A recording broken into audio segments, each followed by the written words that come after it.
होगा हर एक के लिए। शुक्रिया आखिर तमाम मालूमात के लिए। जम्मू कश्मीर असम्बली के दूसरे दिन आज कई अहम मुद्दे पर असम्बली के अंदर हंगामा हुआ और इस मौके पर कांग्रेस के एमएलए निजामुद्दीन भट्ट ने सरकार की अहम मुद्दों की तरफ तवज्जो भी दिलाई।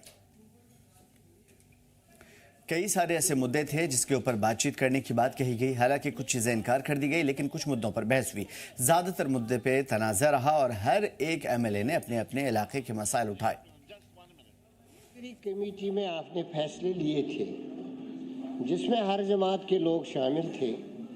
पहली बात वहाँ थी कि डेकोरम जो इस हाउस का है वो रखा जाएगा। इज दिस हैपनिंग एनीवेयर कि a responsible political party, particularly a largest opposition in the house, will come with placards? This is kind of an encroachment, intrusion. Number one, law university का जहां तक ताल्लुक है, सेंट्रल गवर्नमेंट ने दे दी, budget में allocation हुआ, यहाँ रेजोल्यूशन पास हुआ एक प्रोसेस के तहत, और लोकेशन के बारे में गवर्नमेंट को फैसला करना है। That alone in Kashmir valley. रही बात कश्मीरी तलबा की, हम सफर कर रहे हैं, ये यूनिवर्सिटी ढूंढ रहे हैं, वहाँ हमारे तलबा को मारा जा रहा है। इन्होंने क्या कार्रवाई की? एक हिमाचल प्रदेश स्टेट है जहां तुरंत कार्रवाई हुई, रोका गया, जुल्म रोका गया। ये क्या कर रहे हैं? और उधमपुर के बीजेपी विधायक पवन गुप्ता ने असेंबली में आज जम्मू कश्मीर में सैलाब से हुए नुकसान का मुद्दा उठाया। उन्होंने कहा कि सैलाब से जम्मू को सबसे ज्यादा नुकसान पहुंचा, लेकिन उमर सरकार ने कश्मीर को ज्यादा मुआवजा दिया। इस पर एमएलए पवन गुप्ता ने सख्त नाराजगी का इजहार किया और एहतजाजन असेंबली से वॉकआउट भी किया। नेचुरल रेंज में, नेचुरल कैलामिटीज में जो डैमेजेस हुए हैं, जहाँ जो फ्लड्स में डैमेज हुए हैं, तो इसमें जवाब जो हमने पूछा था उन्होंने डिस्ट्रिक्ट वाइज बताया। कंपोनेंट होता है कि इरिगेशन में कितने के, रोड्स में कितने के, वाटर सप्लाई में कितने के, वो कंपोनेंट वाइज नहीं दिया। पहले तो ये आंसर इनकम्प्लीट था। फिर उनका सवाल खुद ही कॉन्ट्राडिक्टरी था। वो कहते हैं, ये पढ़िए, कि no funds have been release by the government of India for flood restoration. आप जानते हैं अगस्त के एंड में जब माननीय गृह मंत्री अमित शाह जी आए थे, 212 करोड़ के फंड्स इनको रिलीज करके गए थे और उसमें 10% कंपोनेंट देना था। इन्होंने क्या किया कि पहले इन्होंने 5-5 करोड़ रुपया, अभी मेरे को इस रिप्लाई भी शक है, इन्होंने 5-5 करोड़ रुपया हर डिस्ट्रिक्ट को दिया। मैंने जो सवाल पूछा, by purpose of asking question was defeated, इसलिए मैंने डिस्ट्रिक्ट वाइज, कंपोनेंट वाइज सवाल इनसे पूछा, इन्होंने जवाब कोई नहीं दिया। फ्लड का नुकसान जम्मू में हुआ, माल का नुकसान जम्मू में हुआ, रोड्स का नुकसान जम्मू में हुआ, इरोजन जम्मू में हुई, मकान लोगों के जम्मू में टूटे, और सरकार ने फ्लड के जो पैसे रिलीज किए, जो फर्स्ट फेज में पैसे रिलीज किए, इवनली डिस्ट्रीब्यूट किया। 5-5 करोड़ रुपया हर जिले को दिया, 100 करोड़ रुपया दिया। और सरकार ने कहा कि सेंटर ने कोई पैसा ही नहीं दिया। फिर सरकार कहती है कि शासकीय के अंदर 1431 करोड़ रुपया है, वो कहते हैं वो अलग चीज है। पर मेरे सवाल में अगर वो अलग चीज है, मेरे सवाल में उसका उन्होंने देना नहीं चाहिए। मेरा आपसे यही निवेदन है कि ये सरकार सीरियस नहीं है। पीपल्स कॉन्फ्रेंस के सदर और हंदवाड़ा एमएलए सज्जाद गनी लोन ने असेंबली में एलजी के खिताब पर पेश किए गए तरमीमी यानी कि अमेंडमेंट्स को लेकर के सवाल उठाए। उन्होंने कहा कि उनकी पार्टी ने 6 तरमीम पेश की थी, जिनमें से सिर्फ 2 आर्टिकल 370, 35 से और स्टेटूट की बहाली से जुड़ी मांगे थी, जिसे रद्द कर दिया गया। लोन ने कहा कि 4 तरमीम को मंजूरी मिली है, जिनमें डेली वेजर्स, एनएलयू का दर्जा और कश्मीरियों पर हमलों का सख्त मजम्मत शामिल है। उन्होंने नेशनल कॉन्फ्रेंस को रोड पर एहतजाज को नुमाइश बताते हुए कहा कि असली फैसले असेंबली फ्लोर पर होते हैं। उन्होंने जोर देकर के कहा कि एनएलयू एक स्टेट यूनिवर्सिटी है और इसकी जगह सीएम की यकीन दहानी का एहतराम होना चाहिए। उन्होंने कहा कि हाउस में वोटिंग से ही साफ होगा कि कौन अवाम के साथ खड़ा है। सजाद साहब, जो अमेंडमेंट्स आपने पेश की थी एलजी एड्रेस पे, उसमें से कुछ रिजेक्ट हुई है और राष्ट्र साहब ने आपको कहा कि अगर आप उन्हें कन्विंस करेंगे तो वो बाद में उन्हें एक्सेप्ट करेंगे। इस पे क्या कुछ? देखिए, हमने 6 अमेंडमेंट्स जो है पेश की थी। जो गवर्नर साहब का एड्रेस था उसके लिए, इसका पर्पस ये होता है कि इसको इंक्लूड कर दीजिए। उसमें से 2 उन्हें रिजेक्ट किए हैं। एक उन्हें रिजेक्ट की है जिसमें हमने दफ़ा 370, 35 है और स्टेटहुड का बोला था कि उसका जिक्र होना चाहिए कि हम इसके लिए कोशिश करते रहेंगे। और दूसरा जो था वो रिजर्वेशंस के बारे में था कि हमें डिस्ट्रिक्ट रिक्रूटमेंट और डिवीजन रिक्रूटमेंट को वापस लाएंगे ताकि जो कश्मीरीज के साथ जॉब्स का प्रॉब्लम हो रहा है वो नहीं होना चाहिए। वो 2 उन्हें रिजेक्ट की हैं, 4 उन्हें एक्सेप्ट की हैं। उस 4 में डेलीवेजर्स का मामला है, उस 4 में NLU का है कि इसको जो as per chief ministers promise वही होनी चाहिए।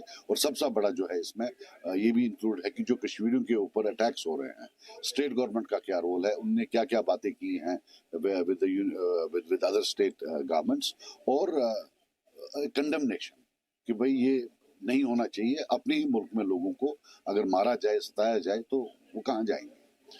तो इसमें से 2 उन्हें रिजेक्ट की हैं। उसके बारे में वो मैंने बात की थी ऐवान में, तो उन्होंने बोला आप मेरे चैम्बर में आकर मुझे कन्विंस करेंगे, अगर आप कन्विंस करेंगे तो मैं जो है वो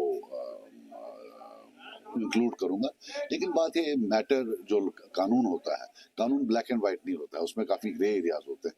तो आई होप कि वो कानून को एज अ फ्लेक्सिबल, जितना फ्लेक्सिबल है उसको बनाकर देख सकें और फिर उसमें डिसीजन लें। आज सुबह नेशनल कॉन्फ्रेंस के लेजिस्लेटर्स ने असेंबली के बाहर प्रोटेस्ट भी किया। स्टेटहुड और 370 की बात हुई और साथ ही साथ जो कश्मीरियों को बाहर सताया जा रहा था पिछले कुछ वक्त से, उसमें भी उन्होंने जिक्र किया है। तो इस चीज को ये ड्रामा है। देखिए मेरी आप बात सुनिए, जो करना है अंदर करें, ऐवान अंदर है।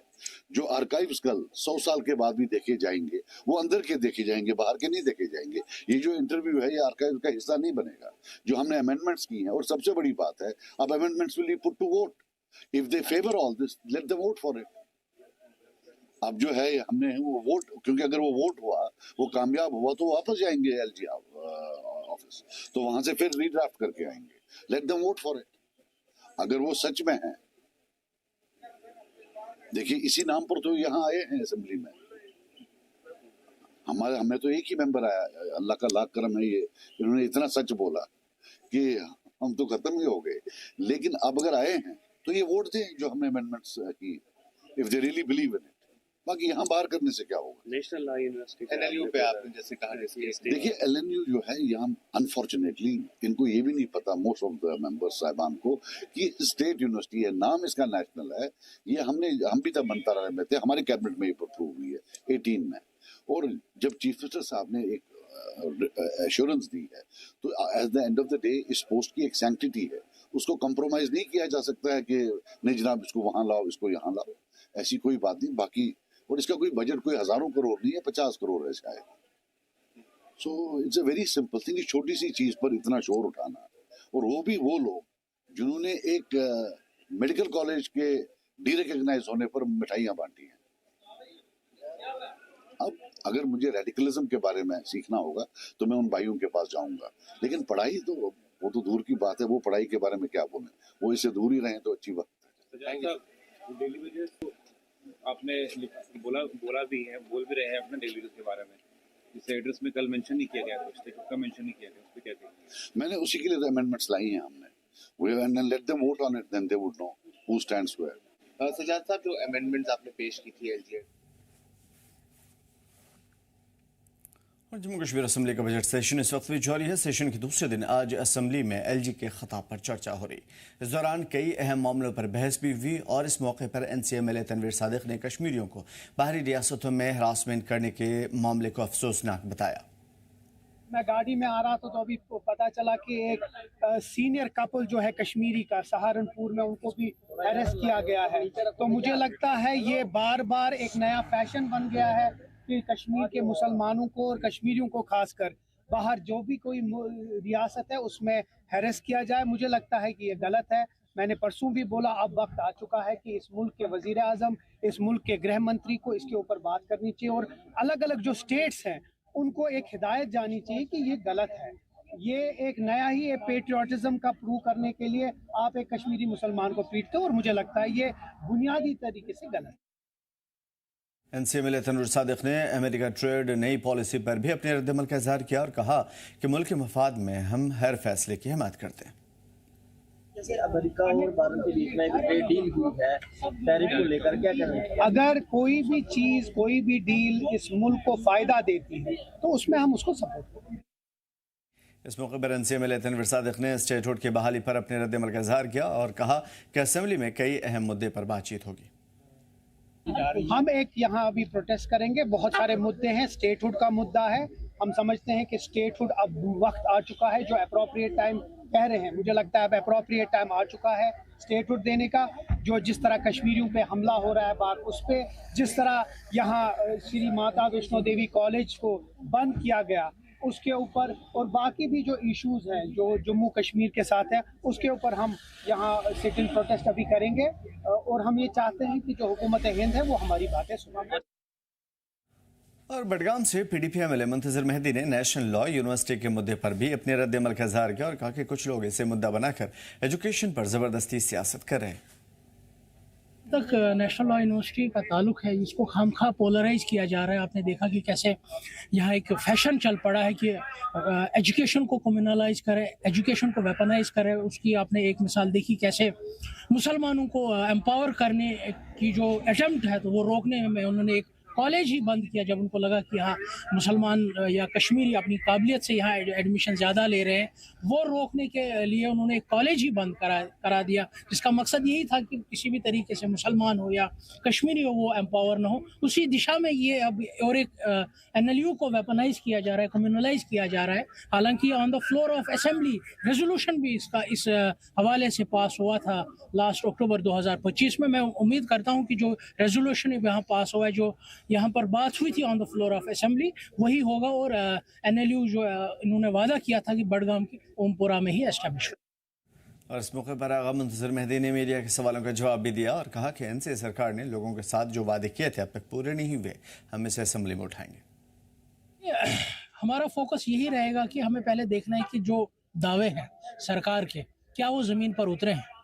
जो वादे सरकार ने लोगों के साथ किए थे, जम्मू कश्मीर के लोगों के साथ किए थे, क्या वो ज़मीन पर उतरे हैं। जो हमें कल विजन डॉक्यूमेंट, जो हमें एड्रेस कल दिया गया था, वो मिसिंग है। हमें खाली लगा कि जो सरकार के दावे हैं वो खाली पेपर तक ही महदूद है, ज़मीन पर हमें कोई रिलीफ जम्मू कश्मीर के लोगों को नज़र नहीं आ रहा है।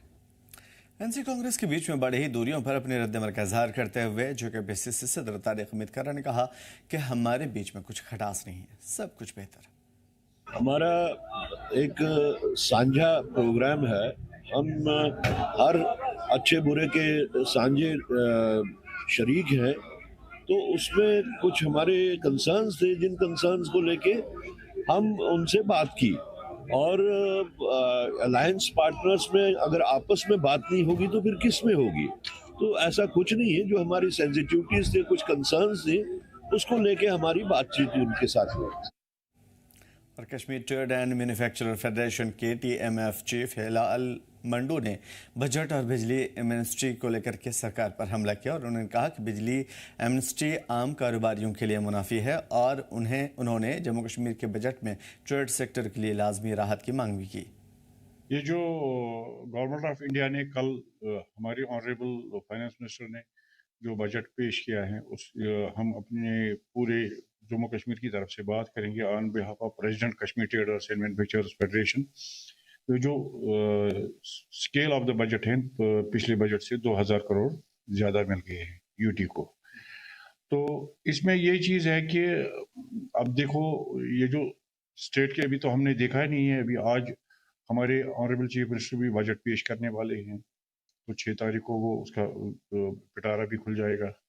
तो ये जो बजट का मसला है, ऑलरेडी हमने जो पूरी बजट मीटिंग होती है, ये जो पिछले सालों से दस्तूर रहा है, पुरानी परंपरा है हमारी यहाँ पे, बजट पेश करने से पहले स्टेक होल्डर्स को कॉन्फ्रेंस में लिया जाता है, तो उनके राय तलब की जाती है, उस हिसाब से बजट बनता है। मगर पिछले सालों से हम देख रहे हैं, बदकिस्मती से जितनी भी तजवीज़ें हमसे ली गई हैं पूरे स्टेक